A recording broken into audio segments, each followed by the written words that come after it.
Hello, listening people. Hello. Hello, Bartek. How are you doing? That's me, Bartek, and I'm doing well. How are you, you person named Ryan? I am doing pretty well myself. I am here to talk to you, so it's a pleasant day indeed. We meet up once a week, We didn't do last the week, but podcast. Well, let's address that right now. We're Polish, and we have Lent, and that means giving up podcasting for a week. And if you ever say to us, well, there's many other times that you've given it up for a week or two, well, guess what? Polish Lent, it's fluid. It lands on many different times.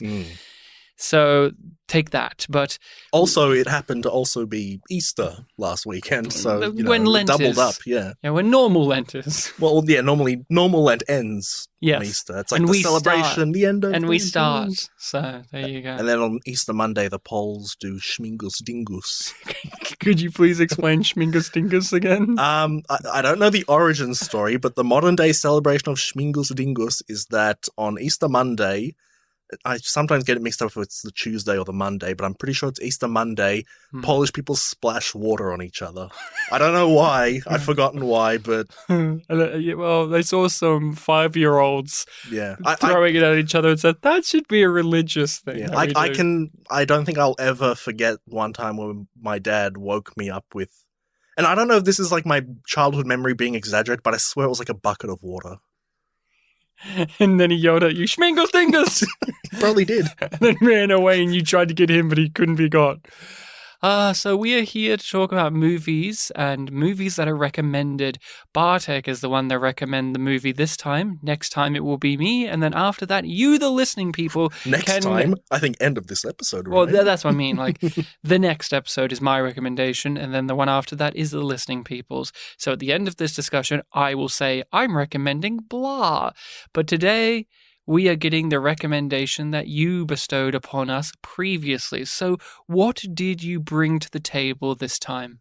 I brought to our post-Easter dinner table a 2009 Bollywood film because I pick one every year. This time I have gone with Billu, previously called... Well, Ryan got upset at me for saying the old title beforehand, so I don't know if I should I? Look. I'll put my scissors down. You can tell me it used to be called... Billu Barber. No! Roll more R's in that. Barber. Ryan. Your middle name doesn't have an R. So you can add one if you want. Joseph. Like you added at the start instead of Joseph. There you go. That sounds so much better. It sounds natural. Joseph. And you can add it to your own names. Go on. Bartłomiej Piotr Kasprzyk does have an R. You have an R? But you don't pronounce the R, though. But you will now. It's like how in SH names, you don't pronounce the H. You just go sh. Well, sh. Kasprzyk. So you recommended Billu, which is a person in this movie. But for everyone out there, we recommend you find a copy of this. For us in Australia, it is available on Netflix. This is an Indian movie. Now, is this a Bollywood movie? Yes. Yes. And who's the lead actor? Our lead actor is Irfan Khan. The iconic, one of the greats, one of the ones that made it over into Hollywood as well. He lived in both worlds. I have some information and trivia about that, or some interesting insights that I was managed to pick up. But if you had to break down the story for somebody who didn't know anything about this movie, if you wanted to tempt somebody to watch this, how would you go about that? What would you say to that person? So the basic story of this film is that Billu is a barber or a hairdresser in this very small town that he lives in, very rural. Nothing exciting happens there. They don't have celebrities come over. And he's poor, he's down on his luck, he's kind of treated as like the joke of the town because of, how unlucky and poor and unsociable he is. And then one day, it is announced that the big Bollywood movie star, Sahir Khan, played by Shah Rukh Khan, playing himself, is going to film a scene or like half his movie in this town over the course of like 2 and a bit weeks. And a rumor comes out that, Billu, this guy who's down on his luck, is actually friends with Sahid Khan. And then all of a sudden, everyone in town loves Billu and wants to hey, hook me up with meeting him. And Billu is uncomfortable with the idea, but there are pressures that he cannot control that are being thrust upon him, and he doesn't know how to deal with it. And he's a good man. So it's this story of a good man trying to be very honest, and it's about a town which, relatively small town, suddenly transforming because of this exciting force that has come to them. If I had to describe a movie that this reminded me of a lot, obviously some of the details are different, but it reminded me of It's a Wonderful Life in a lot of regards, where you have this pillar of the community that they don't treat very well. Like, he's a good person, he has the family, they're struggling, but he's trying to make the best of it, and you get the how flippant the townspeople are. Like, they love him and they worship him, but then at the same time aren't there when needed. And it reminded me of that at many points. There's obviously big differences, but I did think about that when you have this wonderful actor playing this person that the narrative is telling you have to like them because they're basically the most virtuous person in the universe. But they also have that little bit of grit to them. They have dreams and desires, but they've had to sacrifice those for something more. This has that in common, where it's like Jimmy Stewart was one of the greatest actors of that time, and he was one of the Hollywood actors you can point to and say, they seem like a nice person. They could play nice guys easily, like in their sleep, just like Tom Hanks nowadays, right? Like, Tom Hanks is the modern day Jimmy Stewart in that way. Yeah. While Irfan Khan, I don't think of him as that. Every time I've seen him in a movie, he's very serious, very stoic, and sometimes scary. Oftentimes I've seen him play business people or menacing figures, even if they're good people. I do believe he was the voice of the tiger in Life of Pi, if I'm not mistaken. Did the tiger speak? I think it spoke. Okay, because from what I remember of Life of Pi, he was the modern day main character. That's right. He's narrating the thing, right? He's recounting the story to someone. I'm pretty sure. And he was also in Slumdog Millionaire. He was a policeman. He can play good people, but I'm used to him. He just has a certain face about him that can very easily say, I'm a bit menacing, or I'm in charge. When I think of him, I don't really think of a smiling face. It's more of the neutral or frowny kind of face, which was what I remembered of him in this film. So when the film began with him, being a little bit bumbling about trying to ask someone, oh, can I bribe you? It's okay if I can't. I was like, oh, this is different from what I remembered of this film. Yeah. Not for the same reasons, but a thing that this reminds me of in terms of video games is Mother 3. Oh. Where the thing that it reminds me of here is the whole idea of the town transforming because of an outside gigantic force. So one of the reasons why I always remembered this film was because around that time was when I played Mother 3 for the first time. So I'm like, oh, it has that kind of element here. So yeah, in my description before, I did focus it around Irfan Khan, but the town almost feels like the main character to me, this collective force of the town. I very much agree. The movie skews its focus away from the titular role to all of these side players in it. And I had some mixed feelings about that. Now, history-wise, I don't have a history with this. I do remember you bringing this up because I asked you when we did the Darjeeling Limited if you were familiar with this actor's work because you like Indian movies and Bollywood movies, and I primarily know him for his Western work. And so I wanted to know, and you said you've only seen him in this one movie. Yeah. So I didn't even know anything about it. I didn't know what the tone was going to be. I didn't know if it was going to be extravagant and over the top and musical numbers up the wazoo. I think you may have mentioned in the past that Shah Rukh Khan was in this. Yeah. But I completely forgot about that. So when he turned up, I was surprised. I think I brought that up as an afterthought. I was like, oh, and by the way, the other lead, Shah Rukh Khan. I completely forgot about that. And I instantly recognized the female co-lead from Om Shanti Om in the music number. And I was like, hey, here she is. There's Shanti. I thought she was going to be in the movie, but she wasn't. So in this movie, she really wasn't. She was just in that musical number primarily. In all the credits, it's like, lady in that one music video. Yeah, so Deepika, I didn't know what I was going into. I didn't know if this was a period piece, what genre, anything.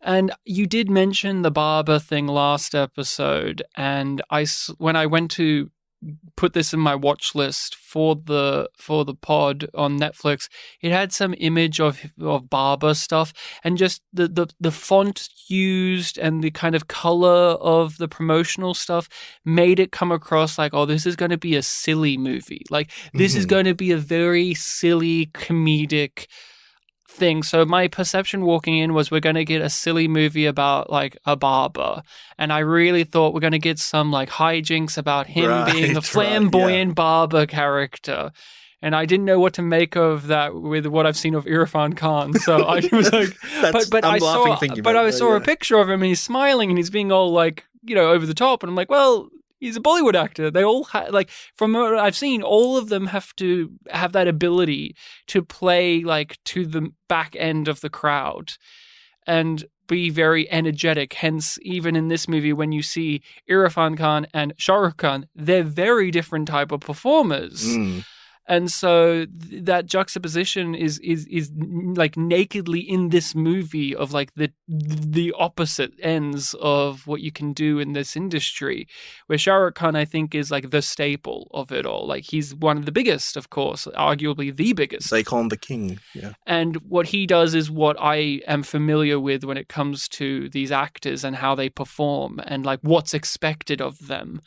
So what is your overall relationship with this? Tell us a bit more. Did you see this in the cinema? I don't think I saw it in the cinema. I think my mum bought it on DVD and we watched it together somewhere around that time, so 2009, 2010. Like I said before, I really gravitated towards it for the town aspect. I always remembered in the back of my head, like, oh yeah, unlike with Doom 2, where I'm like, oh yeah, the cops are the main characters, they're in it all the way.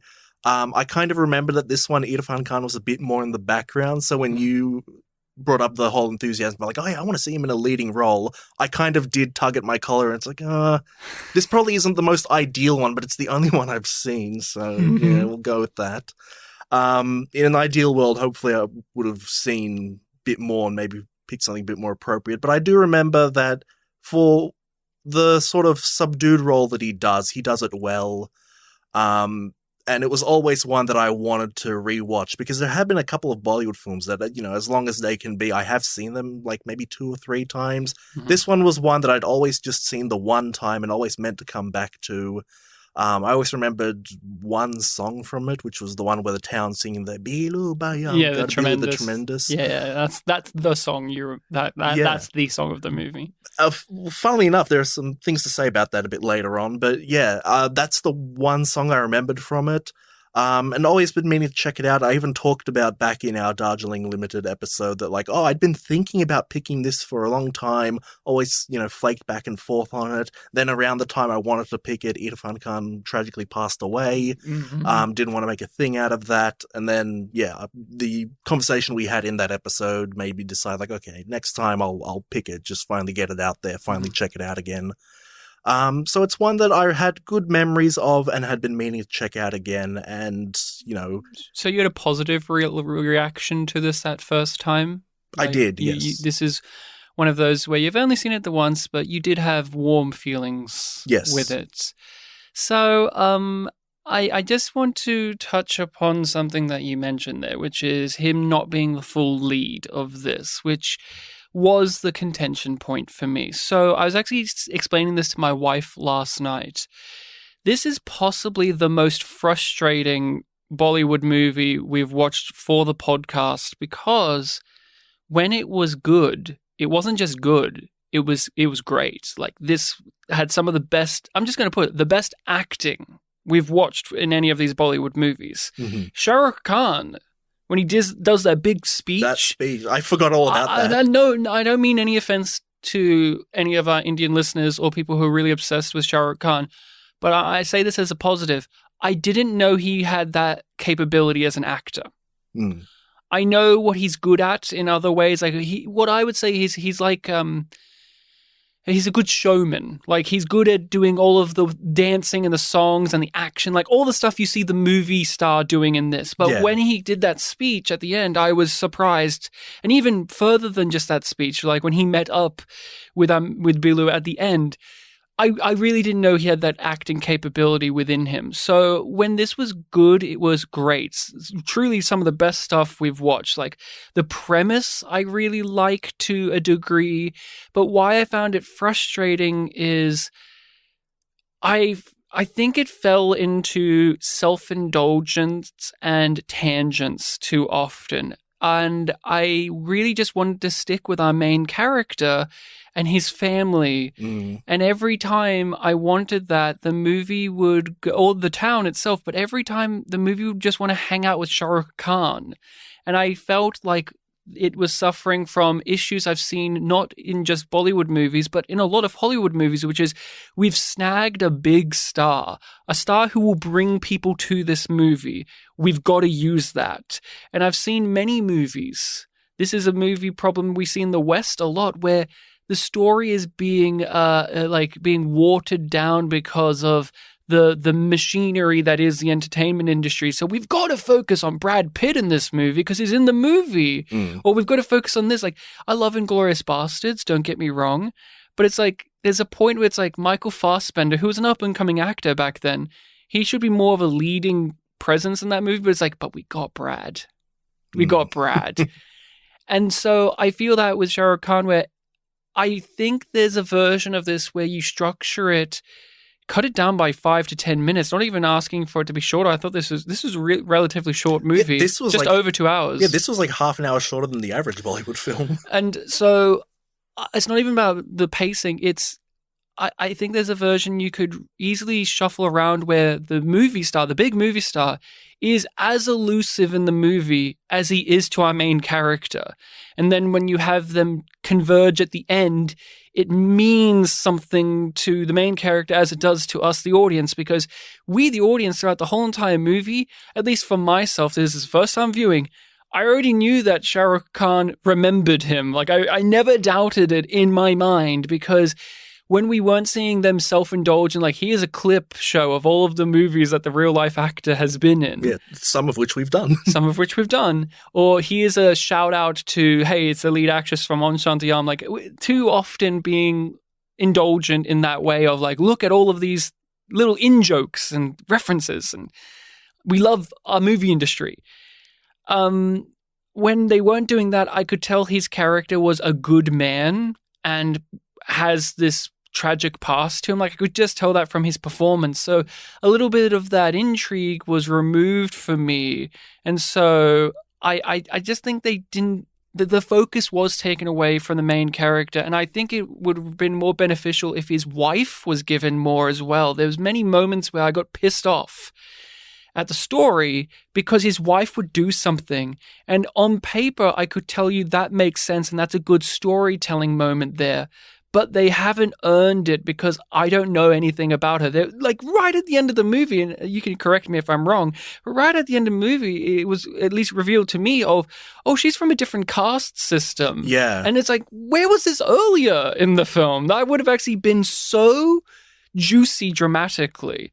But that's kind of where I'm at, where when I loved it, I fucking really loved it. There's so many excellent scenes, the filmmaking. Oh, and a thing to praise, the music, and not the musical numbers, but just the score itself. There was like this little instrumental melody that they kept whispering through at the very beginning, especially when he was at home, that I really loved it. It was very serene and tranquil and not non-intrusive. And the thing I really love about Billu as a film is it's not at all bombastic. Even when it's indulging in these things I don't care for, it's not bombastic in the way that we've seen with the previous ones. This isn't like Main Hunar, or it isn't like Om Shanti Om, where that was justified. Like there is. This one's very grounded. It's very, very grounded. Like, this is just a grounded drama with some light moments in there. Yeah.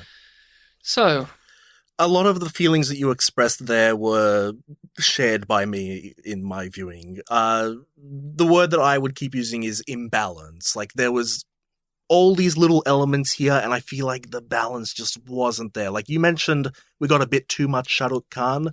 I agree with that in parts. Like I think early on we got a fair bit, and then we got quite a while where we didn't see him quite a bit. Then when he came back, we stuck on him for a little bit too long.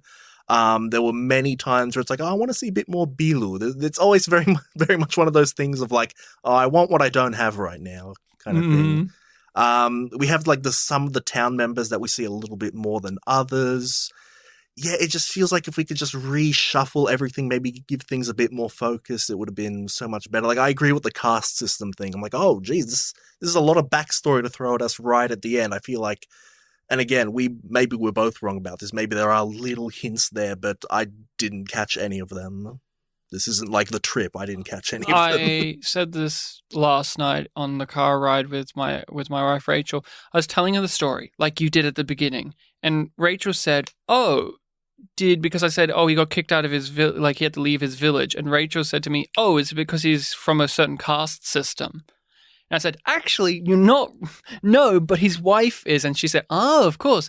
And the thing is, I don't know too much about the inner workings of Indian society. I don't know too much about the caste system stuff. I don't know. Me neither, and this is not a movie that is here to say anything about that other than that information there. I guess it was like a matter of fact thing. So for me, when it came in at the end, I had two reactions of, oh, that's interesting. And like interesting of like, oh, that's an interesting idea. I guess I'll have to take it at face value.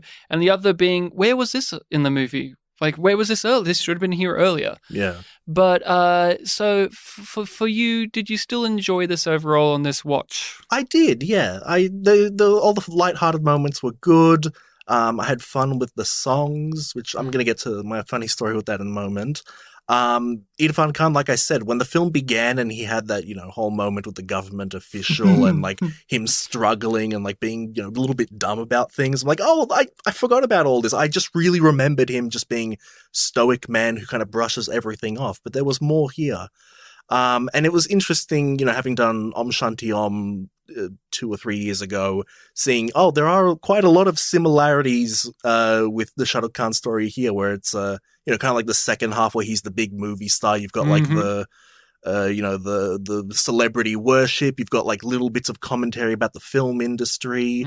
References to other films and all that. Yeah. Being a little bit more familiar with his career as well. That was a bit more fun. Like there were clips from like the montage during like that second song where I'm like, oh yeah, I've seen that one. Haven't seen that one. Haven't seen that one. Oh, my mum was in that one. Oh, there you go. Like they kept saying, and like the posters, I always remembered the posters on the wall. It's like, oh, those are all just real films. Of course. Some of them I've seen, some of them I just know lots about.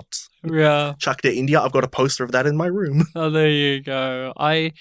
To really praise the movie, Irfan Khan is great, of course. When we saw him in Darjeeling Limited, which was before this. That was before this movie, right? Darjeeling Limited was like... That was like 2007-ish, yes, right? Yeah. So that's important. Keep that in mind for what I'm going to say is he's so exuberant and young and goofy. Like when that opening scene, I actually had to squint and go, is that him? Because I'm so used to him being more rugged and rough and older. When we saw him in Darjeeling Limited, he felt so much older because when we meet him, it's in the worst moment any human could ever go through, the loss of a child. And just, he's so quiet and brooding. And like when he cries. And it's like, just the way he would hold his face and the hair and the facial hair, if he has any or doesn't, he really could shift like his demeanor and presence. And so in this, I really was like, who's this little goofy guy? Is this him? Because that can't be him. But as we get to know the character more and the pride and the confidence and the self-esteem and just the convictions he has, the actor really blossoms as the character. We get to know blossoms as well. But I was looking at him going, is this one of the dumb guys? Because it's, that kind of little goofy thing going on, while I'm used to him with far more of a darkness in his roles, even if they're very minimal roles in movies. Sounds like the Western opinion of Mads Mikkelsen. It's like, oh, he's the evil Nazi villain guy. But then you watch the Danish films, and he's like, oh, he's like a insecure, bi-curious butcher who kills people or something. Oh, yeah, that's Hannibal for you? Yeah. Oh, I thought you were going to say... apparently that's a real film, but it's not Hannibal. God, I thought you were going to say, he's a teacher. He's just a good man, and then he gets accused of the worst teacher, yeah. crime you could ever be accused well, of. Well, again, he was very likable and human in that, yeah. But do you know what I'm saying? Did you have that sensation at all with Irfan? Because you're not as familiar with his other works either. I'm not as familiar, but like I said, when I think of the guy, I do think of the more stoic, frowny things. So when he was a little bit goofy, when he was, having to negotiate with his children to scold them, when he had to interact with these very energetic, loud characters in the town. It was just this really interesting experience of like, oh, this is what he's like in a lead role in Bollywood. He has a very tricky job in the movie that very few actors can pull off, which is having that lightness there and mixing it with a seriousness that doesn't verge into such a tonal whiplash. So you talk about how he jokingly or tries to scold his children, and he's a bit of a softie. But then you have that moment later in the movie where the children try to ignore him because they're so ashamed of what they've done. Yeah, that's what I was thinking. And that scene goes from funny to genuinely upsetting in the way that a parent would be, where if you're a kid and you've ever had a moment where you've defied your parents or you've let them down, and there's that beat in the conversation where they say something or they react in a way and it lets you know that you have actually let them down. This isn't just oh, Bartek, you didn't put your clothes away. I'm really upset at you. This is you have truly seen a very human side to your parent, and now you feel bad about having hurt them.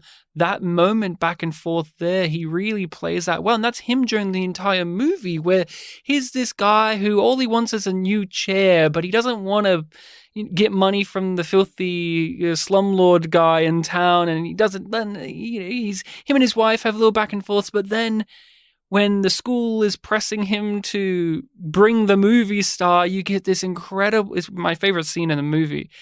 There's so many great scenes, but this is actually my favorite. This is when I locked it in as like, this is when they do just like when it's great, which is the zoom in on his face as his eyes begin to tear up, as he has to swallow his pride because the school is saying, no, we don't want you to promise us. Oh, in that like meeting scene. In the meeting. Yeah. We don't want you to promise us that he will come. We want you tell us he will come. Because he tried to, I can't promise anything. That zoom in was a captivating shot, yeah. And his eyes, and you just see his soul dying as he has to betray his ideals and say, I will do it. Yeah, I know. I was just looking as if like, oh no, he's going to say he's going to do it. And then the next scene is his wife fucking grilling his ass for not having said that in the first place. I'm like, this guy can't catch a fucking break. I felt so sorry for him, and I didn't expect that going in to this. I really thought we're going to get either the typical Irfan Khan that I know, where I feel sorry for him in a very different sense of that. But here they did such a marvelous job with the writing as well as his performance to show me that he's an everyman.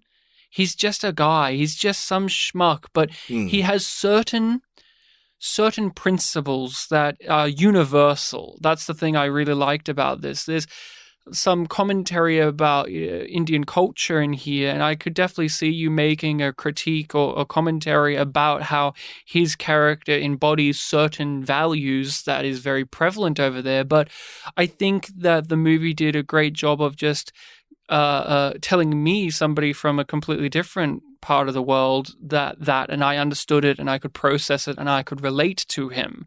And so we've done that a couple of times on the pod, where we've had some of these foreign movies and they tell certain things we know, but through a very, very strict cultural prism, and yet we can still relate to it. And there's been others where it's like, I find that a bit difficult. I can relate to it on an intellectual level, but this was right to the heart. Like, every scene with him was great. Like, I have no complaints about our lead. It's some of the fact that we just stray away from him too much is my thing. For you, when it comes to a titular character, Billu and Irfan Khan, what were some of those moments that really grabbed you or hooked you in on this watch? I don't feel like this is specifically, a Bollywood thing. I think this is fairly universal. But earlier on, when he was explaining to his wife, like, the simple reason why he's not going to approach Sahid Khan, he was talking about how, he's an acquaintance from my past and, it'd be a bit weird, just talking to him, because what if he doesn't recognize me? It would be embarrassing. And I just started thinking, like, okay, what are some equivalents that I would consider acquaintances? And I just thought of random people that I went to school with. It's like, oh yeah, seeing them every day would have been completely normal, but how would I interact with them right now? Would it be, like, oh yeah, we're at school kind of energy, or it's like, hey, we're adults now, oh, we're different people? And it was, later on at the end of the film when we learn how close they really were and that acquaintance was the biggest understatement of the century, that was a bit contradicted. But in that moment, it was a very understandable thing. And then when all that pressure came up, from the school, from the people in town, Billu Bayankar, it just always came back to that moment of like, oh, they're trying to force him into something that he's clearly very uncomfortable with. I am not a fan of liar revealed stories. And this lives in a world adjacent to that. It is and it isn't. And I like this variant of that. I think I know what you're going for, yeah. You just brought it up, that contradiction about how he said this and then we revealed this. And what the truth of it all is, the story, he could solve all of his problems. All of his problems could be solved if he asked this friend of his for help. And not only that, just connect. But he doesn't do it because of many reasons. But one of them is pride. He even admits it at the end that he was ashamed and he didn't want to reveal that. But he does it in this way where he is accepted and he's got a smile and tears in his eyes. And that's what I preferred, where it builds on itself. So him being a good man who's got pride, yes, but he's got a certain moral code and convictions because he doesn't want to exploit his friend. He doesn't want to seem like he's just a pesky, another one of the townspeople who want to use him for some gain. And so the lies like spiral out and build on those obviously good intentions we understand, instead of just it being scenes like in a Hollywood movie where they could have just said the thing properly out loud and the drama would be over, but instead we're extending it. That's the conceit of this movie, but the reason he doesn't say the things are buried very clearly within the things he's actually saying, because everything he says is true. Like, every reason he doesn't want to lean on this guy is true as well. Like, they're not lies. They are all factual and they are all things that you believe in. But when we get the real information about why this has all come to be, it isn't just, oh, that's it. It is everything else he's been saying throughout the movie is all culmination to this exact point. And it is just the case of, as somebody like myself who's grown up in poverty, I can relate to the thought process that Billu puts himself through during all of this, where when you're struggling, when you're making it day to day like that, these things, these reasons, these justifications, these thoughts that you put in your head of why you can't do certain things just naturally form like this. And so to me, it lives in this world next to the liar revealed, because also, it's like everyone in the town is putting this onto him, and he's constantly saying, no. Yeah, they don't have any insecurities. But he doesn't get listened to. So when they do the Billu, you lied to us, you asshole, it didn't make me roll my eyes like how it does in so many other films that I've watched.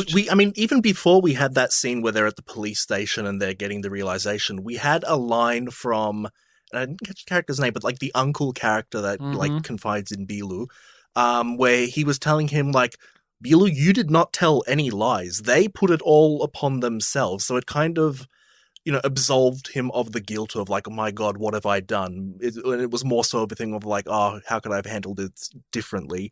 And also when we had the big speech from Shahrukh in the penultimate scene, in my head, I was just thinking of like, oh, how other films would end this scene, and it's like, he does this big dramatic speech, and then either Billu walks forward or everyone like turns, and it's like the payoff to like, oh, height of the emotion, there's my friend.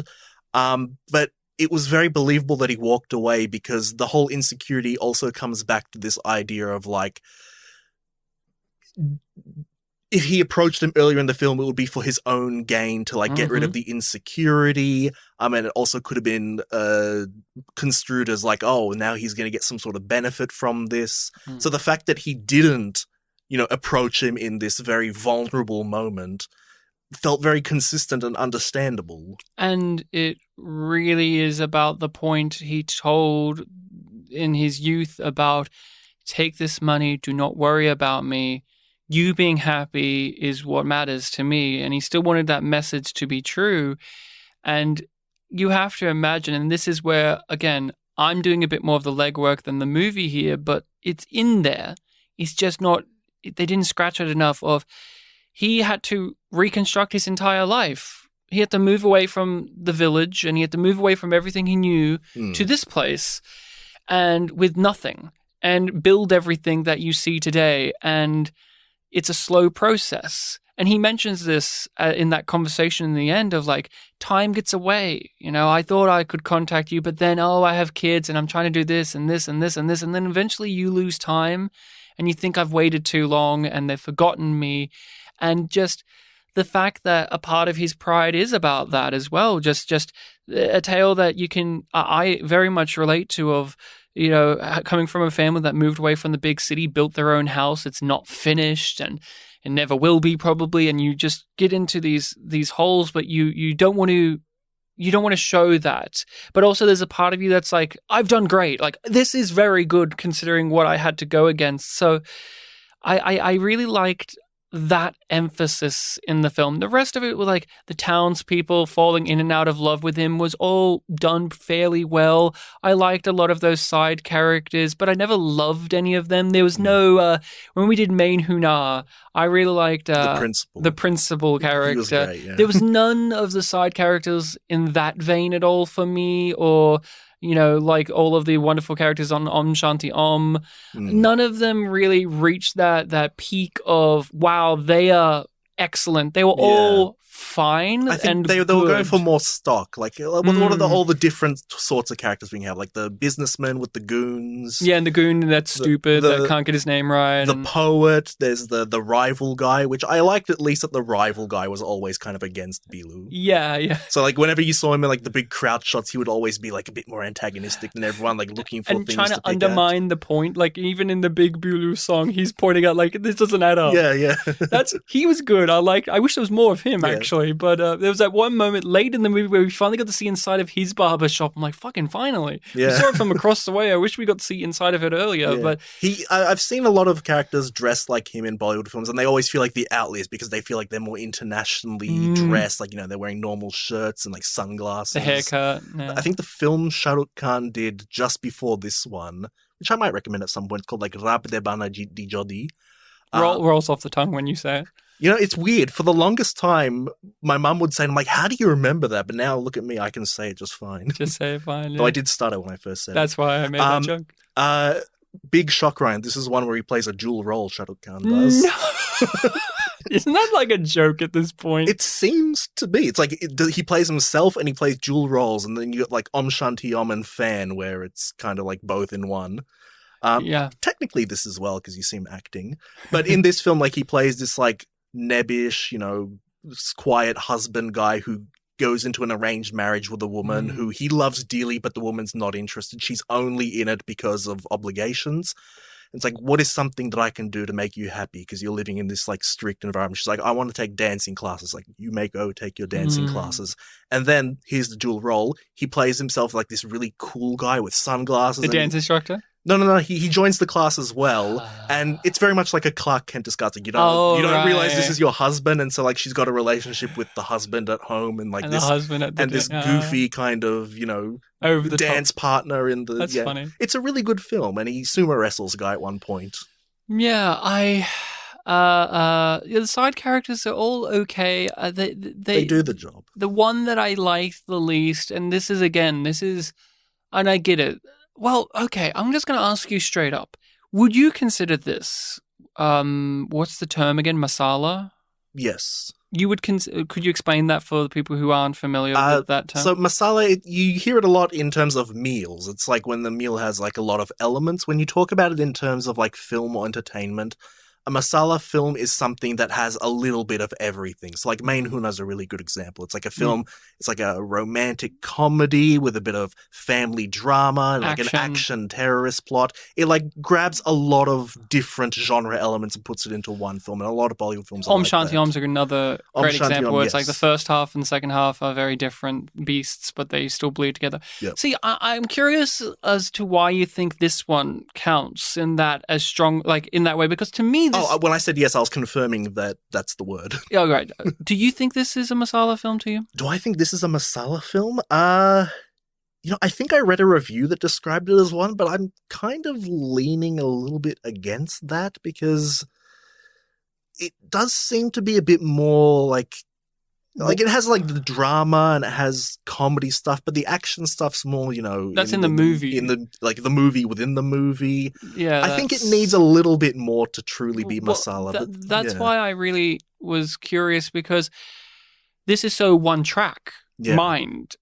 That's maybe why I also gravitated towards this a little bit more, but also got frustrated when it didn't do the full, like if it's going to go and do the masala thing, do it more. If it's in this weird middle zone where it's like masala but not masala there's enough. This one moment where I could say, oh, I can see how you could argue it's masala here, where or this is just a comedic set piece, but it's one that didn't match this movie. This could have been like an Om Shanti Om leftover, and we didn't see it in that. But the guy from the hotel, yeah, I knew this was coming, with the mustache reading the lines over and over again, and it's like a 15-minute long sequence, and I didn't hate it, but I did keep going, yeah, okay, get to the point, but more importantly, why aren't we with Billu? He's on the Ferris wheel. We see him every 5 seconds. But I want 15. to be with the main character. Yeah. And that was the scene where it's like, okay, for an Indian audience where they're paying to see this movie,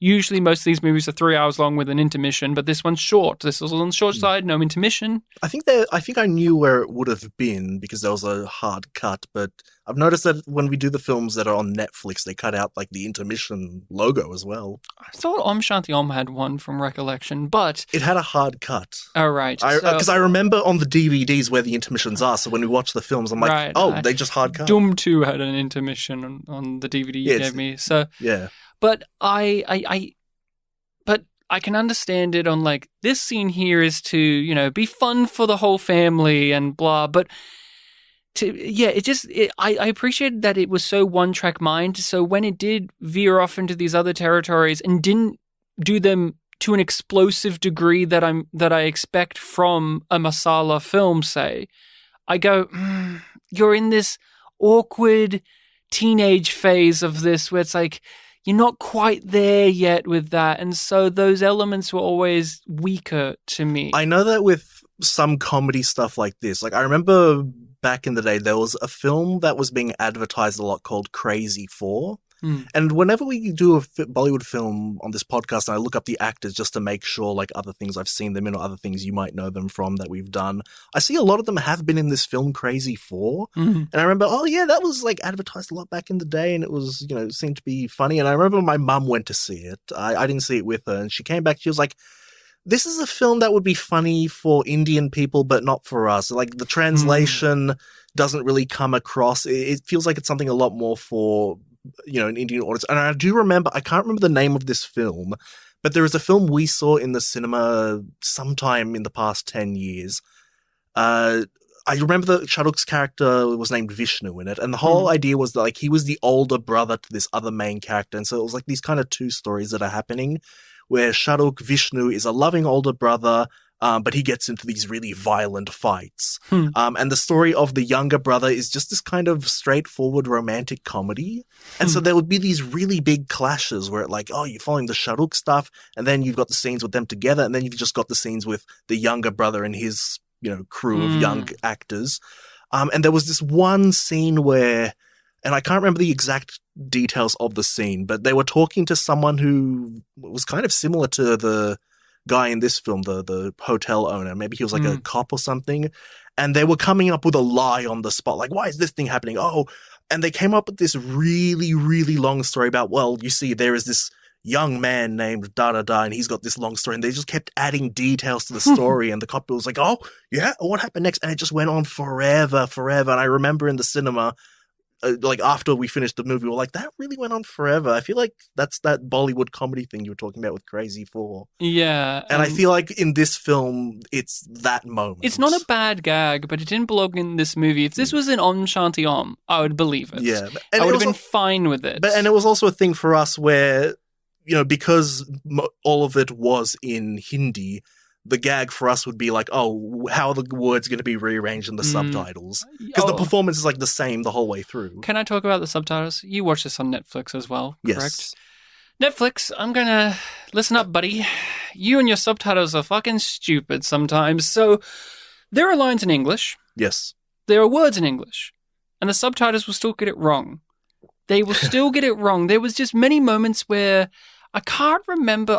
It was filming. The word filming and shooting.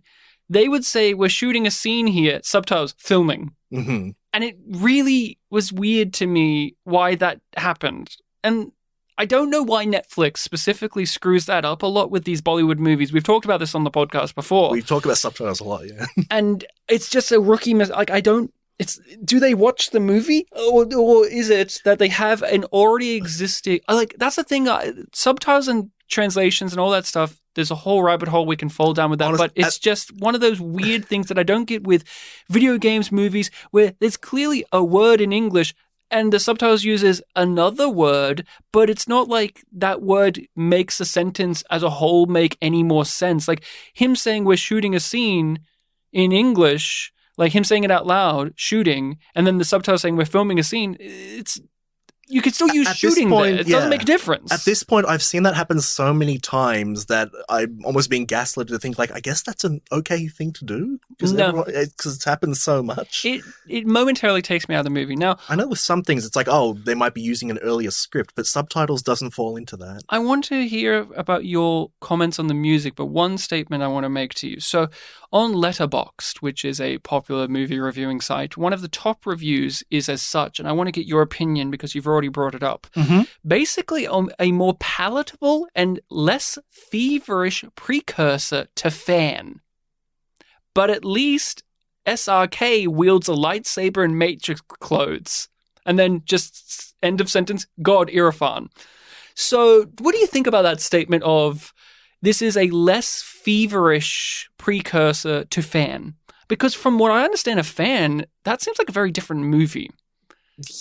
Isn't Fan like he's a movie star and he's being stalked by a fan? That's also him. Like, isn't he like the same actor? It's the same actor as Shira Khan. The structure of Fan, to use like, you know, the Bollywood Act 1, Act 2. Act 1 follows the fan entirely, and it's like kind of a sympathetic story of like, oh, this guy's obsessed, he's kind of down. And then the second half focuses on Shah Rukh Khan, and it's like a thriller film. Yeah. I mean, maybe that review is reaching in terms of the fact that it's about an actor in an industry dealing with fans who are obsessed with them and, you know, outside elements. But I don't know that Fan would be the main one I'd point to. I almost feel like, I mean, this came after Om Shanti Om, but this has a bit more like film industry focus as Om Shanti Om, but just to a lesser extent. Yeah, that's why you even have winks and things to that movie. Like we have that scene where Shah Rukh Khan's meeting with the principal and the guy in charge of the whatever, and Shah Rukh Khan goes into this, well, I wouldn't say speech, but like he retort of like, you know, in the film industry we are normal people, we're like a family, like little things mean the world to us and little things annoy us. Yeah, say the same as it would with you, and it was this kind of commentary of like, yeah, look, I understand that we're in this high position, but it's not as grand as that. And Fan is the one I've said on the podcast that I'm the most interested in watching because I heard very interesting comments about it and reviews. And it was every few years we get an Indian movie, a Bollywood movie or a Tollywood or whatever that breaks over here, and you get word of mouth about it. Like, oh, that's it's actually very good. Like, recent year was I'm pretty sure, and then Bahubali's movies were pretty much like that. I'm and pretty then sure I saw Fan Fan on like tram ads too. Yeah, Fan was one I heard good stuff about, and the premise sounds interesting. Like that sounds good, but you know what? If my non-American pick falls in October, I might pick it. But just get it out of the way. So. Let's hear about this music, the songs. I haven't talked about them either. They were fine. They didn't leave too much of it. I didn't hate any of them, but I'm not singing Om Shanti Om or Dum Dum Dum Machale. I'm not doing that with any of these songs, personally. Or gibberishing the Sultan theme until it says Sultan. I fucking love Sultan. That's probably one of my favorites we've done. It was great. Yeah. Oh, just quick comment. I think you said you got sick of the theme, though. Yeah, well, I got annoyed at one moment. They used it a lot. And this is the thing. This movie had a Sultan moment. And what I mean by that is sudden, quick tonal shift, and then they move away from it very quickly, which is there's a moment of like 5 minutes where he's a real arsehole and he wears evil sunglasses. I'm like, this needs to be longer in the movie or don't have it. In Sultan, he became an arsehole. I remember the Sultan one, yeah. But here, they had a moment where it's like, the wife slaps the kid. The music suddenly changes. And then she's like, yeah, I'm angry. And then never again. Gone from the movie. There's no repercussions. I think that was such a weird moment. I laughed out loud because the lighting changed, the music changed, the camera angle, all of it. And it was like, now it's serious. And he gives a serious look of like, how could you do that to my child? I think really early in the film, like one of the first scenes with the children, there was like a lost in translation moment where like the son was like, oh, mum's out shopping. And then the sister slaps and is like, how could you say that about your mum? It's like, no, he really is. I'm she's out getting oil. Yeah. It was like, how could you say that? It's like, she really is, I guess. Yeah, that's it, oil. So the music thing, it's not anything, it's kind of not really specific. I like the music in this film, it was fine. But when I was watching the film and I was at, I think it was the last song, the one where everyone's wearing like blue and Irfan Khan's in the tree, I paused the film to go get something from my room and I came across my brother. He's like, hey. Got the thing from room, came back, and then I had a quick conversation with him about the film. I was like, oh, I'm really enjoying it. And I had this really weird moment where the very first song in the film, remember, in this episode, I've already said that I only remembered the Billu Bayankar song. When the first song in the film played, I had this moment of like, oh, that's from this film. And that just really struck me. I was like, man, there's so many songs that I hear in Bollywood movies. Not in Bollywood, just somehow being familiar with Bollywood, I'm surrounded by these songs without even realizing it, and then I don't even realize what films they're from. And I tried to express this to my brother, and he was like, oh, I think I kind of get what you mean, because, growing up, my mum would play Bollywood songs just around the house or in the car. My stepbrother would do that too. We would go to Indian places where what's the music that plays in the background? If it's not generic, sitar music, it's Bollywood songs. I live on a street where every once in a while I walk past a neighbor and they're watching a old 70s Bollywood movie with the sound cranked up and you can hear the old-fashioned singing and I'm like, okay, whatever that is, I know. And I tried to express to my brother and he kind of got it and whatever. Then he went back to the kitchen to, make food or something. Resumed the movie, the song was still playing. He comes back and he's like, I fucking know this song. Yep. And he's like, an Indian manager at my work plays this song very frequently. I'm like, there you go. I think it's also maybe a little harder for you specifically because you're not a big music guy. Like you listen to it, but you don't have like Bartek's not going to say, I'm going to see this band live anytime soon. I don't think I've ever seen a band live. But I guess there's also another difficulty of it is sung in a language you don't speak. So even if the song is specifically telling you, this is the movie I'm from, you may not remember that because you don't have like their most quick ability to pick up the language, because a lot of these you're talking about are like songs from movies where it's like, this is the movie, like Shanti that's what a lot of Bollywood songs are. It's like, oh, it's from that movie. And even my brother, he was like, he was slightly singing along to the song and it's like, yeah, you really do know this. Yeah, but I want to share with you some facts about Irfan Khan. So sure. He passed away relatively recently. 2020, I believe. And it was a colon infection, which is very unfortunate. His son is still an active figure. I have heard some information about him, but I wanted to just go over some info about just what I can gather. So he was making a transition to Hollywood. This is obvious. He was doing that slowly but surely. And he was going to be in a few different movies, but he couldn't do them because of being booked for an Indian film. Mm-hmm. So he was going to be in Interstellar, the Christopher Nolan movie. He was going to play Matt Damon's role in that film.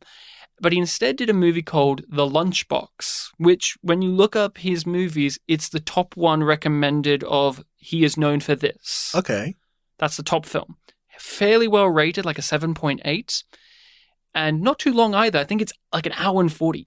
It's relatively short. This is a Bollywood film? It's an Indian movie. So okay. He had a comment about how much he really would have loved to have been in Interstellar. Like, one of his biggest career regrets was not having worked with Christopher Nolan because he was booked on a smaller Indian movie. That's how he described it, like a small one. Mm-hmm.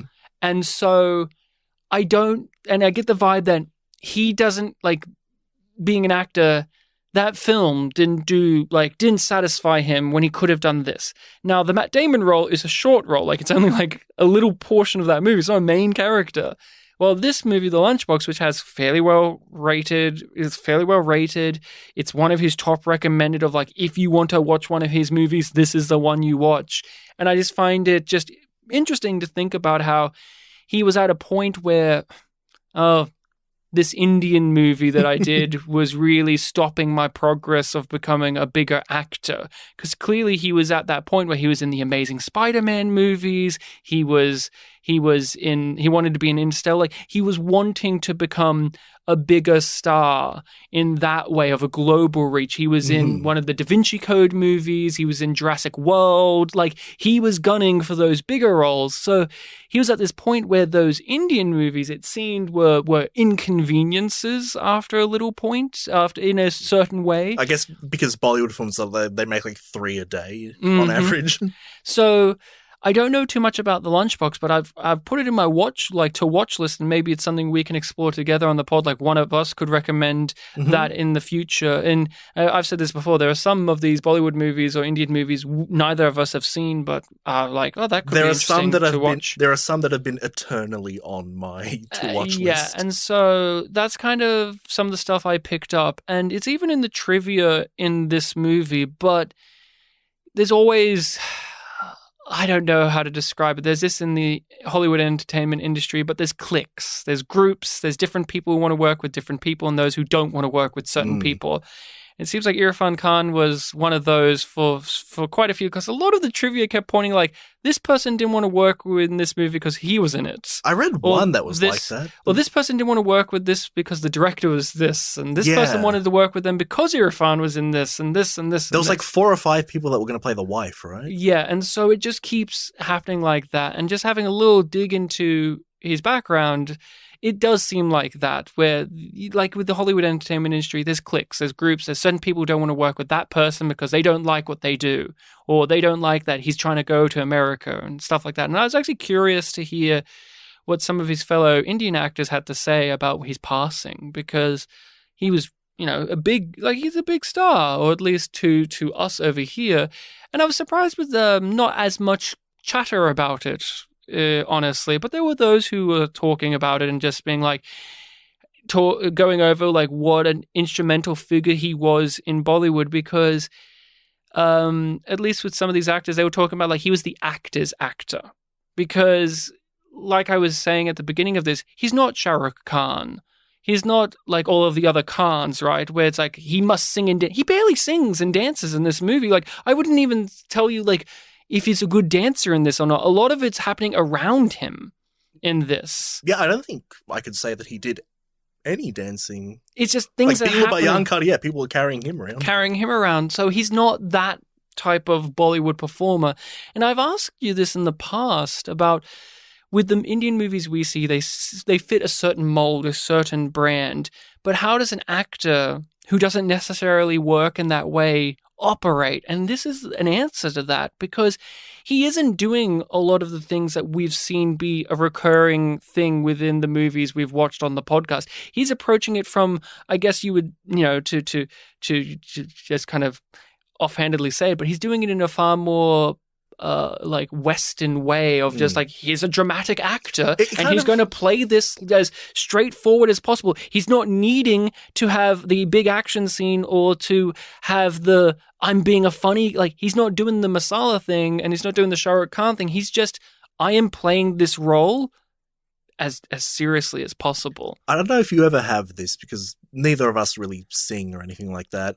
But like whenever, because we both have acting experience and we're both interested in acting, the whole idea of like, oh, a lot of acting does involve singing, but that's something that we can't really do. So like I look at roles sometimes like, oh, that would be fun to do, but I can't sing. So, you know, I wouldn't really be able to do that role. So that's a shame. So I don't know, maybe, not saying he would be like that, but maybe that's sort of what we're going at here, where he's just trying to do, I just want to do the acting.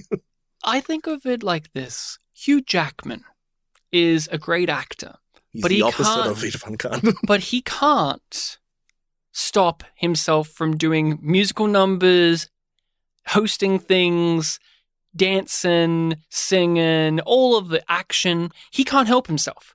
But when he can, it's really, really fascinating, and it's almost a rarity. Oh, we found, and I love Hugh Jackman. I think he's very good. I love Wolverine. I think he's very good at singing and dancing, but I want him to do more serious roles. Now imagine a whole entire industry that's nothing but Hugh Jackman, the entire industry, and then you get some people within that's the Hugh Jackman that just does acting.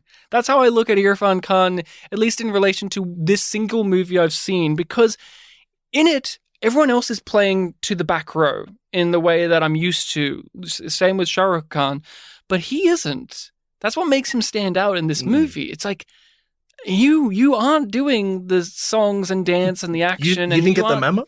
Yeah, I just thought that was something to bring up, because it has been a recurring thing talking to you, where you have more of a like, you've grown up with Bollywood movies, but you don't necessarily know how to always articulate some of these random questions I throw at you. And this has been one of those where you're like, I don't know, Ryan. Every single question you asked me about Irfan Khan back in that Darjeeling Limited episode, I'm like, I don't know what to tell you, Ryan. Well, now you have a bit more of an answer, because even just watching this movie again gives you an insight into like what he offered up as a performer. He's greatly missed. He was one of those guys where every time I saw him in something, I sat up and gave attention, because damn. You especially really wanted more of him in Darjeeling Limited. I mean, just the phrase, when the camera's on him, you don't want it to go anywhere else. But that sentiment is very different than when you would use it for Shah Rukh Khan or Salman Khan, where they're just so fucking charismatic and movie star. Yeah. This guy's your actor's actor. So anything else you want to say about this movie? I think I've gotten a lot of it out there. Let me just replay it all in my head. That's a good one. Okay, this is going too long.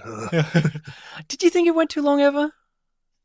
Oh, no. Just, I was thinking about the comedy scene. The Ferris wheel. Yeah, I thought this is one of the ones where I'm not going to complain about the pacing. I thought it was fine. Yeah. It was easily you could have just shuffled some of the pieces in a different structure and it would have been better. I did like that that Sahir Khan was patient with that guy. But yeah, the fact that his patience was pushed there, I was like, okay, yeah, even he's getting sick of it. I like that he was a nice guy. Yeah. I was expecting him to be a bit of a jerk because, that's what our main character expected as well. But when he got the poem at the end and he feigned liking it and loving it and taking it, and then when he was offered more poems, like, No, this is the one I'm putting in This is the one. You know what they say? They don't write songs like that for me anymore, whatever this thing he said was, and then off he goes.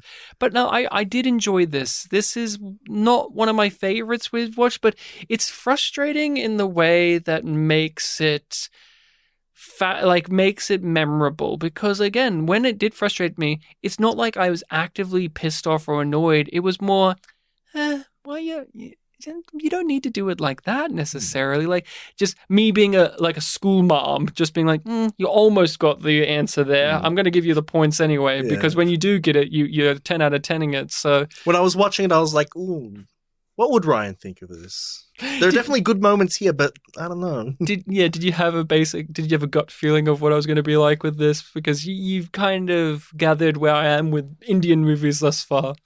Yeah, I think I was trying to be a bit more extreme, like, oh, maybe he wouldn't like it, but there'd be some elements. But like the balance, the fact that you're very similar to my feelings of the film was like, oh, you know what, this makes sense. Yeah. Well, I am going to recommend the next. Well, I recommend Billu. I do. If you have not seen it, I thought you were recommending for next episode. Billu 2, Billu Strikes Again. But no, I recommend that as a film in general. I do too. Yeah. But I do have a recommendation for the podcast next week, and I want to get the title up in case, because it's one of those ones where I need to get it correct. Ryan, fan's only 3 letters. But no, it is a Czechoslovakian film. We're going back. You and I have seen this before, but we haven't done it on the podcast. It is I Killed Einstein, gentlemen. Okay. Which is from 1970. So people find a copy of I Killed Einstein, gentlemen. That's the one we watched last year, right? Yep. Okay. It's a time travel sci-fi comedy Czechoslovakian film, or now Czech Republic, from the same creative team behind Lemonade Joe and Dinner for Adele.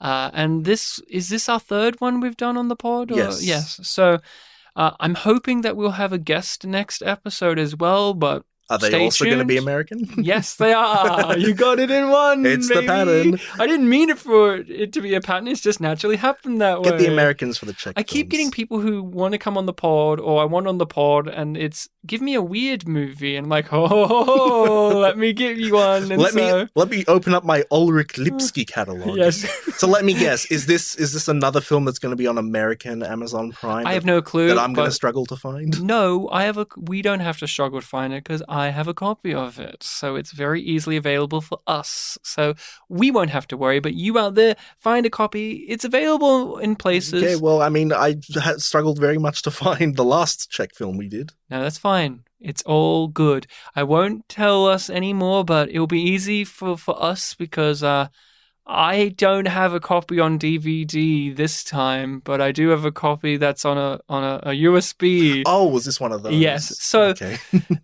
people, enjoy I Killed Einstein, gentlemen. Guys, I always want to call it gentlemen. I Killed Einstein, but it's the other way That's around. what I always call it too. Yep, yeah. That's why I had to make sure to double check. Guys, this is a really big one. Ryan likes a cat. Spoilers! Everyone, you can follow us on social medias of Facebook and Twitter, Spit and Polish Presents. You can see our funny posts on there and interact with us. You can shout out at us a recommendation on there or email us directly at spitandpolished@gmail.com. We put your recommendations into a list and we add them. We do have an Indian movie recommendation on the list talking about that. What was it? 3 Idiots? 3 Idiots, yeah. Which is one I know of. That's like a title, and I've seen the poster a lot in my life as well. That's one I know that poster. It's got the third Khan. Yeah. Have we had that Khan on before? Not yet. Not yet. What's their name again? So Amir Khan. Amir Khan. I've seen him in Doom 3, and I've seen him in the cricket one, Lagan. Lagan. I know of Lagan because they obviously were with Australia, right? Was that one? Where they had some Australian presence and they actors? had British. I don't remember. British, maybe. I don't remember Australian. Well, we're not doing Lagan. We're doing I Killed Einstein, gentlemen. So thank you all so much for listening. I hope you enjoyed our discussions. I did get a comment on one of our last Bollywood discussions saying, stop making fun of Indian movies, Ryan. Stop being so mean Was to that them. the one that recommended 3 Idiots? That also recommended 3 Idiots. Don't worry, that's on the list. We didn't forget. I tried not to make fun of this movie, but it was really hard when it was asking for it, begging for it, but gagging. But that is all. Thank you so much. Remember, until next time, remember to be kind to each other. And don't say barber.